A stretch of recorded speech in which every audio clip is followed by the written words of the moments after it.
Welcome to the Salmon Runs YouTube. Enjoy the video. You start by preparing the phone so adjustments are accurate. With 30% battery or higher, unlock your iPhone X and go to Settings. Open Display and Brightness and locate True Tone. Tap the True Tone toggle to try a fresh on/off change. This often forces recalibration. Once done, make sure Auto Brightness is disabled under Accessibility right arrow display and text size so ambient light won't mask True Tone behavior. You'll see immediate color warmth shifts. Note that subtle changes mean sensors are responding. Now you diagnose whether True Tone is functioning across apps. Open a neutral white image or a plain website and toggle True Tone. Observe warmth and tint differences in Photos and Safari.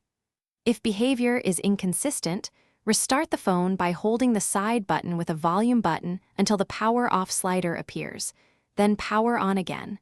This refreshes sensor services. Also inspect the sensor near the notch and temporarily remove any case or screen protector that could block light, because physical obstructions often break calibration.